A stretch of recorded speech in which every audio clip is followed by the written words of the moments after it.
আড়াল থেকে রুদ্রর কথা শুনে চমকে গেল জেঠিমণি। সম্পূর্ণ জানতে ভিডিওটিতে একটি লাইক করে প্রথম থেকেই দেখতে থাকো। গল্পের শুরুতেই দেখা যায় সবাই মিলে তো অংশুমানের বাড়িতে রওনা দিয়েছে। তখনই অংশুমান বারবার করে লুকিয়ে লুকিয়ে পারমিতাকে দেখতে থাকে। রোহিত তখন বলে, অংশুদা, আমি কিন্তু সবটাই দেখতে পাচ্ছি, বেশ ভালোভাবে তুমি বৌদির দিকে তাকিয়ে দেখো, আমাদের কোনো আপত্তি নেই। তখনই অংশুমান বলে, রোহিত তুমি পারো বটে। রোহিত তখন বলে, আমি জানি আমি তোমার থেকে অনেকটাই ছোট, কিন্তু বলতে ইচ্ছা করলো বলেই বললাম। অংশুমান বলে, ছোট বলেই আমি কিন্তু এবারে তোমার কানটা ধরে মুলে দেব। আর এটা নিয়ে বেশ সবাই হাসাহাসি করতে থাকে। তখনই কাকুমণি বলে, অংশু, এই যে আমরা সবাই মিলে তোমার বাড়িতে যাচ্ছি, হঠাৎ করে কোনো অসুবিধা হবে না তো? অংশুমান তখন বলে, না না কাকুমণি, অসুবিধা কেন হবে, একদমই হবে না। এর মধ্যেই অংশুর বাবা তারকবাবু দরজা খুলে দেয় বেল বাজতেই। ঠিক তখনই দরজা খুলে দেখে এসেছে একজন ভদ্রমহিলা। হৈমন্তী এসেছে আর বলে, আমি হৈমন্তী রায়চৌধুরী, নবাবগঞ্জ থেকে এসেছি। নবাবগঞ্জের রায়চৌধুরী পরিবার, মাস্টারমশাই, আমি তার স্ত্রী। আর তখনই তারকবাবু বলে, আসুন আসুন, ভেতরে আসুন। এর মধ্যে জিজ্ঞেস করে, এটা অংশুমানের বাড়ি তো? এরপর অংশুমানের মা তখন বলে, হ্যাঁ এটা তো অংশুমানেরই বাড়ি, আপনাকে ঠিক চিনতে পারছি না। হৈমন্তী বলে, আপনি আমাকে ঠিক চিনবেনও না, আপনি যদি নবাবগঞ্জে গিয়ে থাকেন তাহলে আমার কথা জানতে পারতেন। যাই হোক, আপনার ছেলে তো আজকে আসছে, ছেলে তো বিয়ে করছে, তাই না? আর এটা শোনার পরেই তারকবাবু তো পুরোই চমকে যায় আর বলে, এসব কথা আপনি কি করে জানলেন? আমরা জানি না, আপনি জেনে গেলেন? হৈমন্তী বলে, না আমি তো জানবই। আসলে পারমিতা যে ও যাকে বিয়ে করতে চাইছে, ও আমার বৌমা ছিল। জানেন তো, আমি একজনকে ওর কুষ্টি দেখিয়েছিলাম, ওর কুষ্টিতে লেখা আছে ওর বৈধব্য জীবন আছে। বুঝতেই পারছেন, এবার বাকিটা আপনাদের সিদ্ধান্ত। এটা শোনার পরেই তো অবাক হয়ে যায় তারকবাবু। হৈমন্তী বলে, আমার ছেলের বউ ছিল, আমার ছেলেটা তো চলেই গেছে, আর কোনোদিনও ফেরত আসবে না, এবারে আপনার ছেলের পালা। আপনাদেরকে সাবধান করাই ছিল আমার কাজ, আমি চলে যাচ্ছি। তখনই তারকবাবু তো অংশুমানের ওপর প্রচণ্ড রেগে যায়। আর অংশুমানের মা বলে, দাঁড়াও, তুমি এত ব্যস্ত হচ্ছ কেন? অংশুমান এসে হয়তো ঠিকই বলতো, তুমি এত ব্যস্ত হও না, আগে ওকে আসতে দাও, তারপর দেখি না কি হয়। কিন্তু কোনো কথাই শুনতে চায় না তারকবাবু। এর মধ্যে অংশুমান রাস্তায় দাঁড়িয়ে সবার জন্য ডাব কেনে, সবাইকে ডাব দেয়, পারমিতাকেও ডাব দেয়। পারমিতা তো লুকিয়ে লুকিয়ে অংশুমানের দিকে তাকিয়ে রয়েছে। আর এইসব দেখার পরে ফুলকি বলে, সত্যি দিদিভাই আর দাদাভাইয়ের মধ্যে কত প্রেম ভালোবাসা, এটা দেখেও বেশ ভালো লাগছে। এর মধ্যেই ফুলকি বলে, আচ্ছা স্যার, আপনিও তো আমাকে একটা স্ট্র ধুয়ে দিতে পারতেন। আর রোহিত তখন বলে, কি এইসব কি ছেলে মানুষের কথা বলছো তুমি ফুলকি? ফুলকি তখন বলে, কেন, আমি কি ভুল বললাম? আপনি সবসময় আমার সাথে এরকম কেন করেন বলুন তো, আমি বুঝতে পারি না। পারেনও বটে আপনি। এর মধ্যেই ফুলকি মনে মনে ভাবে, যেটা হচ্ছে সেটা খুব ভালো হচ্ছে, দাদাভাইয়ের সাথে দিদির বিয়েটা হয়ে গেলে দিদি সুখী হবে। এর মধ্যে অংশুমান বাড়িতে চলে গেছে। বাড়িতে যাওয়া মাত্রই তারকবাবু বুঝতে পারে যে সবাইকে নিয়ে এসেছে যখন, হৈমন্তী দেবী একদম ঠিক কথাই বলেছে।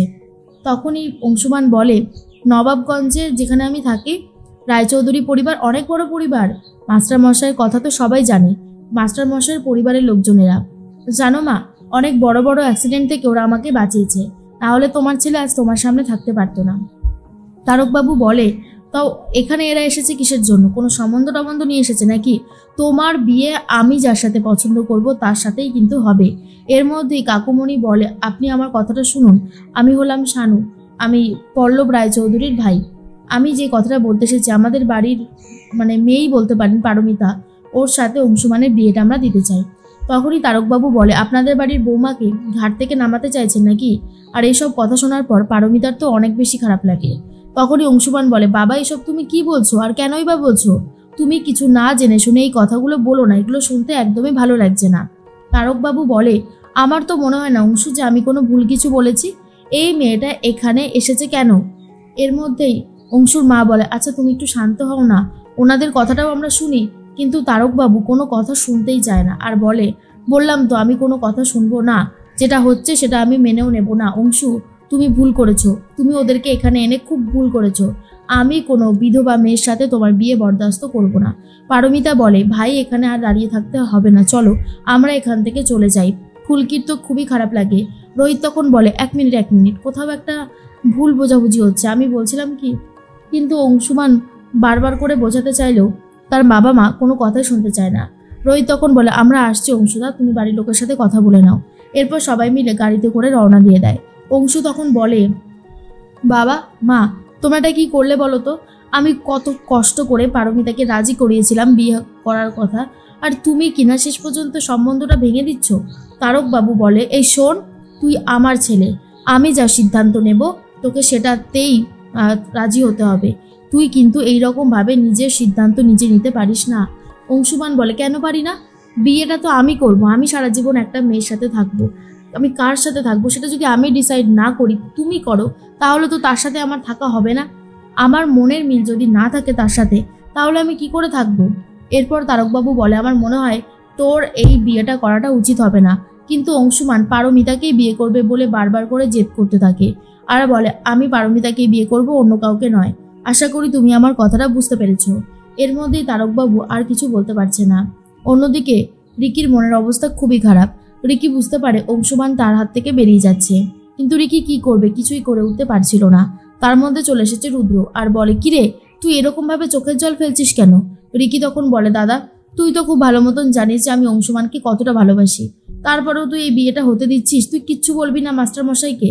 বল না দাদা, পারদি তো বিধবা মেয়ে, আমি তো ভালো একজন মেয়ে, বল আমার সাথে তো অংশুমানের বিয়েটা হতেই পারতো। রুদ্র তখন বলে, এই জন্য তোকে বারণ করেছিলাম যে ওই অংশুমানের প্রতি ভালোবাসা দেখাস না, ও তোর ভালোবাসা বোঝার যোগ্যই নয়। তুই তো আমার কোনো কথা শুনলি না, এখন বুঝতে পারছিস তো কেন তোকে আমি বারণ করেছিলাম। রিকি তখন বলে, তোর কি কোনো কাণ্ডজ্ঞান আছে? তুই কি আমার কথা একবারও ভাবিস বলতো? তুই কেন এরকম করছিস? জানা দাদা, বোঝা না ওকে, ও যাতে আমাকে এই বিয়েটা করে। কিন্তু রুদ্র তখন বলে, না, ওই রকম ফালতু ছেলেকে বিয়ে করার কোনো দরকার নেই। আমার মনে হয় পারমিতার সাথে বিয়েটা ঠিক হয়েছে অংশুমানের, এটাই সব থেকে ভালো হয়েছে। মাস্টার মশাই এটা একদম ঠিক ডিসিশনে নিয়েছে, তোর এসবের মধ্যে থাকার কোনো দরকার নেই। এর মধ্যেই রুদ্র এদিক ওদিক রিকিকে বুঝিয়ে নিয়ে চলে যায়। অন্যদিকে আড়াল থেকে হৈমন্তী সমস্ত কথা শুনে নেয় আর বলে, তার মানে রুদ্রও চায় না যে আমার বৌমা আমার কাছে থাকুক, পারমিতার সাথে অংশুমানের বিয়েটা হয়ে যাক, সেটাই চাই রুদ্র? এটা কি করে সম্ভব? রুদ্র কি আমার কষ্টটা একবারও বুঝতে পারছে না? ও তো সবসময় আমার ডিসিশনকে নিজের ডিসিশন বলে মেনে নিয়েছে, আমার ডিসিশনকে সবসময় বলেছে সঠিক, কিন্তু আজকেও এরকম করছে কেন? আমার একদমই ভালো লাগছে না, আমার খুব খারাপ লাগছে এটা ভেবে। এর মধ্যেই রিকি তো খুবই কান্নাকাটি করতে থাকে। পারমিতার মনের অবস্থাও খুব একটা ভালো নেই। ফুলকি বুঝতে পারে যেটা হয়েছে সেটা ভালো হয়নি, কেউ একজন ভাঙচি দিয়েছে, না হলে এমনটা হওয়ার তো কথা ছিল না। আমরা যাওয়ার আগেই ওনারা সবটা জেনে গেল কি করে?